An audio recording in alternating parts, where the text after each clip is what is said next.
This show was brought to you by SeatGeek. SeatGeek is your number one source for the best deals on sporting events, concerts, comedy shows, and so much more. Go to SeatGeek.com or download the SeatGeek app and use promo code BLUESEATS for $20 off your first purchase of $50 or more. That's promo code BLUESEATS only at SeatGeek, the official ticketing partner of From the Blue Seats, a New York Rangers podcast.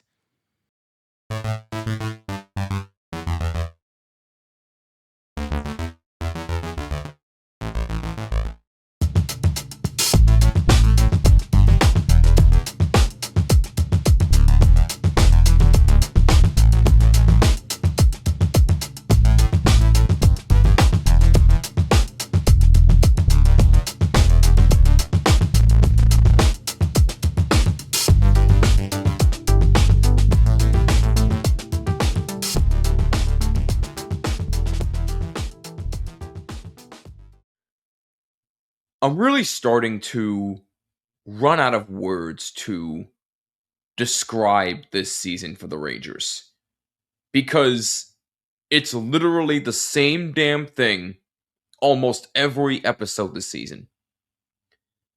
I'm going to do my best not to repeat myself, but warning, it ain't going to be easy. What's going on, Rangers fans? Welcome to yet another edition of From the Blue Seats, a New York Rangers podcast presented by SeatGeek. I'm Jimmy Fanizzi. I hope you're having a wonderful day. Follow us on X and Instagram at BlueSeats94 and use the hashtag BlueSeats to chat with us on all topics at hand. Send us fan mail as well from theblueseats@gmail.com. That's from theblueseats@gmail.com. Also, make sure you like and subscribe on YouTube and subscribe on all audio platforms. And be sure to rate us 5 stars. It would mean the world to us. What more is there even to say? I mean, like I said, it's the same song and dance. And I'll be honest with you, I've been running out of motivation to even do episodes this season. And that's because we talk about the same thing every episode. I'm sick of talking about it, and I'm pretty sure you're sick of hearing about it. But for some reason, because you listen to this show, you care what I have to say, and I appreciate that very much. And I did promise you that monthly reviews were coming back this year. So, here's January's review. This January was probably the worst calendar month I have ever seen by any Ranger team. Keep in mind, I've been watching this team since 2012, so literally 14 years. I cannot remember, in my lifetime at least, a much worse calendar month than what the Rangers had this past January. You gotta go all the way back to the 2005-2006 regular season, in which they had not one, but 2 bad calendar months. In March of 2006, their record overall was 5-6-4. They were 4-2-1 at home and 1-4-3 on the road. In April of 2006, they were 3-5-0, 2-2-0 at home, 1-3-0 on the road. So 1 and 2 games under 500 respectively for both of those months. That's considered bad. And that year was a resurgence by that team. They finished with 100 points and made the playoffs that year. After a lockout season where they didn't even play any games. The 05-06 season was a resurgence for that team. The 25-26 Rangers, this ain't that team. Let's go back to the beginning of January, which, in all honesty, started off pretty good. Pretty good. You had a big Winter Classic win in Miami at Lone Depot Park against the Florida Panthers, a game in which, we didn't even know was going to work. I mean, look, I've seen pictures of Lone Depot Park. It looks cool, but it's really nothing to write home about, to be honest with you. I can see why Marlins fans hardly go there to watch baseball. Why would you go there to watch a hockey game? But anyway, I digress. Somehow, someway, they made it work. But that's A. B, Mika Zibanejad decided to turn on the Jets. And at this point, at the time of this recording, it's February 3rd, 2026, Mika Zibanejad has been on an absolute tear lately. But in that particular game in the Winter Classic, he had a hat trick. And the Rangers would go on to win that game 5-1. Great start to the month of January. You think, oh, this might be the start of something. Everybody's contributing now. Everybody seems to be developing chemistry. This is going to be a much better month. And then the same old song and dance continues. They would then go on to proceed to lose in overtime to the Utah Mammoth 3-2 at home. Then they would proceed to lose 5-2 at home to, let's face it, a very surprising Buffalo Sabre team, who actually might make the playoffs this year, by the way. They then would proceed to play probably the worst game I've seen all year, a 10-2 loss in Boston to the Bruins. And then they go back home and lose to Seattle 4-2. And you know what really bothered me about that specifically? After getting the doors blown off you 10-2, you would think that they would come out extremely pissed off. And granted, the Rangers did jump out to an early lead in that game, but they let it get away. So the Rangers would lose 4-2 to Seattle. Then they would lose 8-4 to the Ottawa Senators at home. And then they go into Philadelphia and they win 6-3, in which, by the way, Zibanejad had another hat trick in that game. But he pretty much owns the Flyers anyway, but that's beside the point. They then would go to Anaheim. They go on the West Coast trip. They lose to Anaheim, lose to the Kings, and lose to the Sharks. Now, granted, the Sharks have been very surprising as of late. And Anaheim is right up there at the top of the Pacific. The Kings, just to me at least. But they proceed to get swept on the West Coast trip. But then they come back home and get a big win in overtime against the Boston Bruins. A game in which I live streamed on the THPN YouTube channel, which was actually a lot of fun. And then they have a home-and-home with the Islanders. First game being on Long Island, second game being at MSG. First game, they lose 5-2. Second game, they lose 2-1. And then to end the month, they end up losing to the Pittsburgh Penguins 6-5. The Rangers end up getting only 3 wins total in the month of January. 3-10-1. That is embarrassing. Embarrassing. There really is no other way to put it. It doesn't matter how hot Mika Zibanejad gets. It doesn't matter if Panarin's going to continue to do his thing. It doesn't matter if for some reason Alexis Lafreniere decides to turn it on for once in his life this season. It doesn't matter if Shesterkin comes back. It doesn't matter if Fox comes back. It doesn't matter if this team comes back fully healthy after the Olympics. And why does it not matter? Because this team, right now, as presently constructed, sucks! They are horrible! There's no sugarcoating it here. There isn't. This team is not making the playoffs. They're now in the middle of a retool, even though I would just say just rebuild and call it a day. Panarin's gonna get traded. Lafreniere is probably going to get traded. Zibanejad is probably going to be shopped. So really, what more is there to do than just, I don't know, continue to lose? Even though I'm not a proponent for tanking? I mean, as long as I see some form of effort down the last 2 months of the year, I'll be happy. But with the way this team is playing, I don't expect that.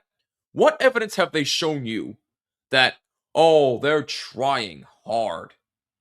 Really? Are you sure about that? This team, look, say what you want about the 24-25 season. At least that season you could say, oh, they were right there at the end of the year and they just missed out. That ain't this team. This team's nowhere close. This is a team that, mind you, was 2 wins away from going to the Stanley Cup final 2 to 3 years ago. And we sit here today, February 3rd, 2026, and they are at the bottom of the NHL.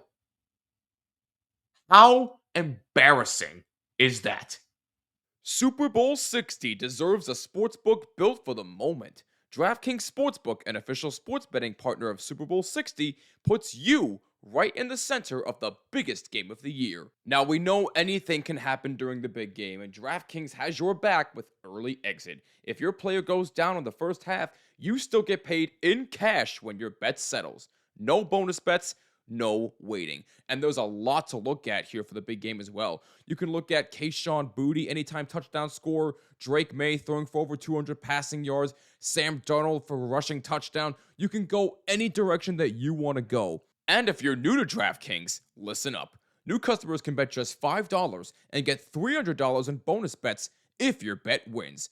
All you have to do is download the DraftKings Sportsbook app and use our code THPN. That's code THPN to turn $5 into $300 in bonus bets if your bet wins. In partnership with DraftKings, the crown is yours.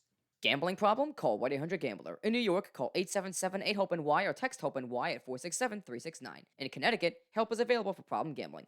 Call 888-789-7777 or visit ccpg.org. Please play responsibly. On behalf of Boot Hill Casino and Resort in Kansas, pass-through or per wager tax may apply in Illinois. 21 plus. Age and eligibility varies by jurisdiction. Void in Ontario. Restrictions apply. Bet must win to receive bonus bets which expire in 7 days. Minimum odds required. For additional terms and responsible gaming resources, see dkng.co/audio. Limited time offer. The New York Rangers are a laughingstock this season. And you know what? They deserve to be. The New York Islanders are taking over New York. You think that's gotta feel good for us Ranger fans? No! As it stands right now, the New York Islanders are in third in the Metropolitan Division, followed by the Pittsburgh Penguins and the Carolina Hurricanes.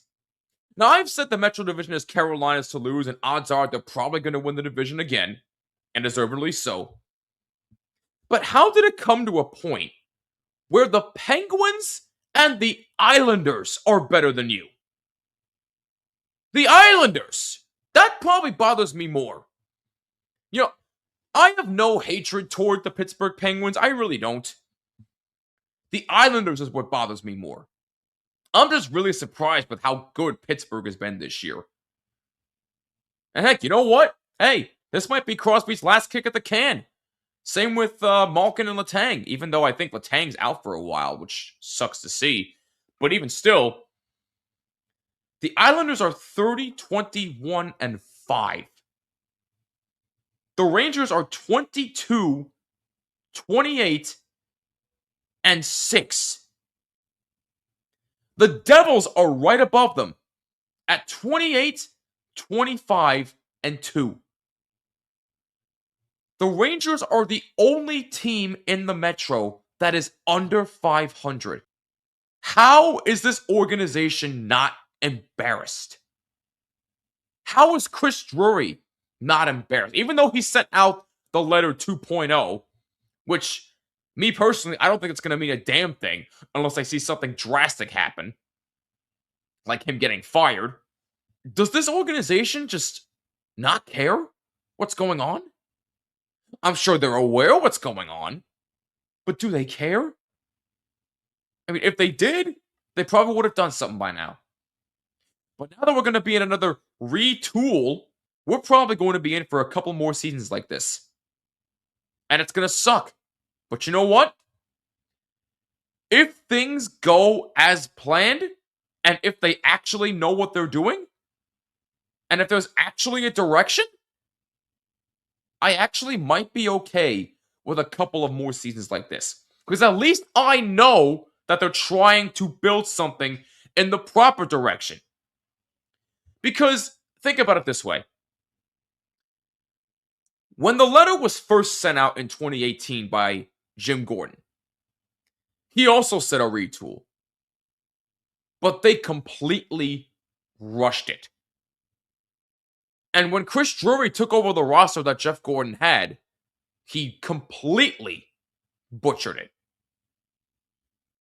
Chris Drury, I don't even think he should be in charge of this retool anyway. But the fact of the matter is he's going to be. And he better not screw this up. You already butchered a good enough roster. Don't butcher this. Granted, I want him fired anyway. Heck, they might fire him at the season's end. You never know. They could. And quite frankly, he should have been fired years ago. But Chris Drury better do something here. He is on an extreme hot seat. If he don't do something here, he's gone. Goodbye. Heck, like I said, I don't even want him in charge of this. But here we are. But look, bottom line, the month of January, it's an F. There really is no other way to put it. It's a big, fat F. This whole entire season is a big, fat F. And we got 2 more months to go. And quite frankly, I never thought I'd say this, but I can't wait for the Rangers season to be over. I'm still going to watch the playoffs. Of course I will. But I'm really starting to lose motivation to do episodes. And it's just because it's the same old song and dance with this team, night in and night out. They cannot build off big wins. They can't score. They can't defend. They can't help their goalie. Their power play is anemic. Their penalty kill has been a massive disappointment. A lot of things have gone wrong with this team. And like I said last time, I'm not blaming Mike Sullivan. What more can Sullivan do with a roster like this? You see Mika Zibanejad going out there. He's on a tear right now. But who else is trying? Panarin to an extent is trying, although he's going to get traded. We just don't know where yet. I keep hearing rumblings that Tampa Bay is interested.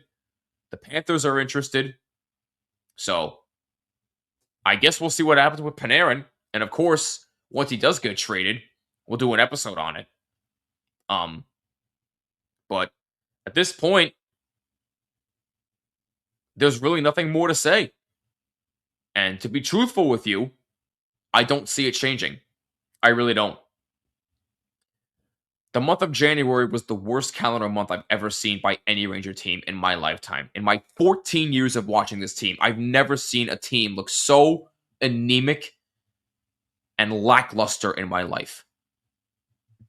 January was a big fat F. No sugarcoating. It's an F. Let's hear from you. Do you agree with the grade for the month of January, or what grade would you give the Rangers this month? Let me know on X and Instagram at BlueSeats94. Use hashtag BlueSeats, or leave a comment down below if you're watching on YouTube. Helps us out, and leave a like and subscribe and hit the bell so you're notified of all episodes. And make sure you subscribe on Apple, Spotify, YouTube Music, wherever you listen to your podcasts, and be sure to rate us 5 stars. It would mean the world to us. I did my best, but hey, I can't help myself. They did this to themselves. So here we are. The month of January was awful. Let's at least see some effort over these last 2 months. I'm Jimmy Fanizzi. This is From the Blue Seats, a New York Rangers podcast presented by SeatGeek. Use promo code BlueSeats on the SeatGeek app for $20 off your first purchase of $50 or more. That's promo code BlueSeats only on the SeatGeek app. Go Blue Shirts, and we'll catch you next time. Peace!